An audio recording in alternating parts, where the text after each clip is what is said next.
veras, en mi caso parece que Dios la bendice en su nueva relación.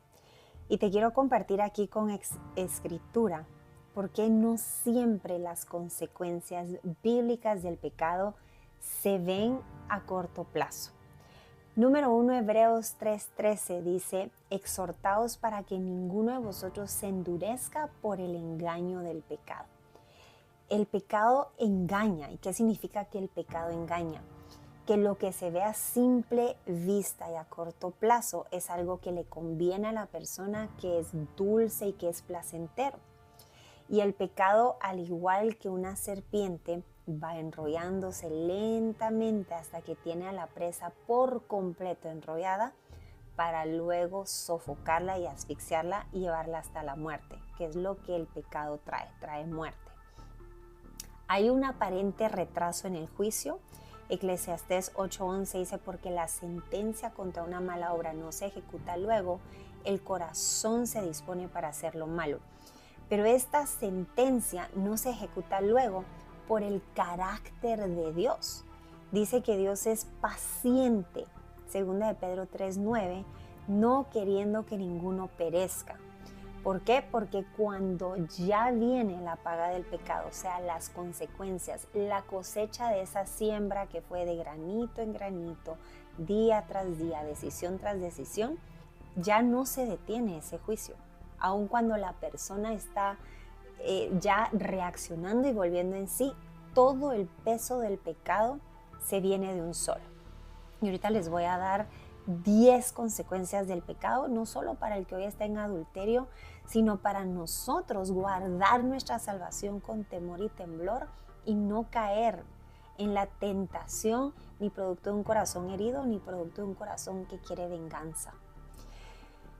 Lo oculto aún no ha sido expuesto. Lucas 8:17 dice que no hay nada encubierto que no haya de ser manifestado. Y es que así opera el pecado, la adrenalina que nadie sabe, ahí el que nadie me ha cachado y entonces todavía tengo tiempo para poder salirme en mis propias fuerzas.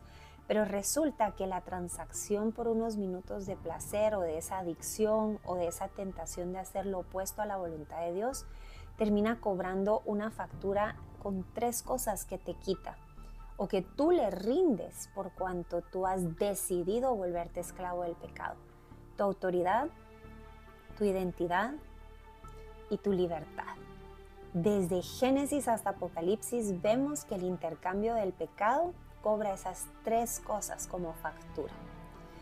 Y por último, el corazón está cauterizado temporalmente. Ahí la persona no reconoce ni tampoco te va a compartir de los momentos difíciles que está pasando. Probablemente lo está justificando y sigue viviendo en el anestésico, el veneno temporal del pecado, antes que vengan las siguientes consecuencias. ¿Cuáles son las consecuencias? También nos preguntaba alguien más en TikTok del pecado. Número 1, destrucción del alma. Proverbios 6:32, el que cometa adulterio es falto de entendimiento, corrompe su alma el que tal hace. Número 2, heridas y vergüenza permanente. Heridas y vergüenza hallará y su afrenta nunca será borrada. Proverbios 6:33. Juicio de Dios. A los fornicarios y a los adúlteros los juzgará Dios. Hebreos 13:4. Pérdida del favor y bendición espiritual. Isaías 59:2. Pero vuestras iniquidades han hecho división entre vosotros y vuestro Dios. Número 5, celos, ira y consecuencias relacionales severas. Proverbios 6:34, porque los celos son el furor del hombre, no perdonará en el día la venganza. Número 6, destrucción familiar. El que turba su casa heredará viento. Proverbios 11:29. Número 7, esclavitud al pecado. Porque el que es vencido por alguno es hecho esclavo del que lo venció. Segunda de Pedro 2:19. La mayoría de personas que caen en adulterio dicen: a mí nadie me controla y no me importa lo que el mundo diga. Lo que no se han dado cuenta es que ciertamente nadie los controla, pero el pecado sí. Y como el pecado a sus ojos es invisible porque su entendimiento está entenebrecido, no se dan cuenta que es mejor que los controle un ser humano que el pecado, porque el pecado va sin límites a la destrucción de la persona. Número 8, ceguera espiritual. No saben, no entienden porque cerrados están sus ojos. Isaías 44:18. Número 9, pérdida de herencia en el reino de Dios si no hay arrepentimiento. Ni los fornicarios ni los adúlteros heredarán el reino de Dios. 1 Corintios 6, versículo del 9 al 10.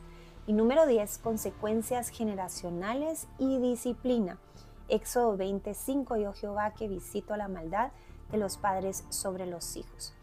Yo oro en el nombre poderoso de Jesús. Si tú estás en un periodo en donde estás viendo que no hay consecuencias, ese es el engaño que tú estás viendo para tentarte a ti a también practicar lo mismo. Pero te quiero compartir que a quienes Dios ha tomado como hijos, Dios los disciplina más brevemente. Y te quiero compartir una anécdota. Hace unas semanas yo vi que los carros que estaban frente a mí estaban haciendo un giro incorrecto, pero se ahorraban todo un tráfico en donde había que dar la vuelta. Y justamente cuando yo decido hacer ese giro incorrecto, venía un policía de tránsito. Y yo dije, ciertamente, Dios me ama tanto que en nuestro caso las consecuencias son más breves, porque Dios va a nuestra retaguardia, va en los puntos ciegos de los cuales no va a permitir que su reputación sea avergonzada. En tu caso, si tú estás viendo que Dios parece que la bendice en su nueva relación, probablemente es un engaño para que tú caigas, pero de tu lado sí viene disciplina más rápida. Guarda tu corazón, guarda tus ojos, guarda tu cuerpo de la tentación. No por el temor al castigo, porque dice que el que teme al castigo no ha sido perfeccionado. Por el amor que Dios ha puesto sobre ti y en ti. Ese temor que dice, yo no puedo romperle el corazón a Dios por cuanto Él me ha amado, me ha protegido y ha corregido mis pasos cuando tan siquiera se desvían un poquito fuera de su camino. Ese es el privilegio de ser llamados sus hijos y más cuando tenemos el privilegio de servirle.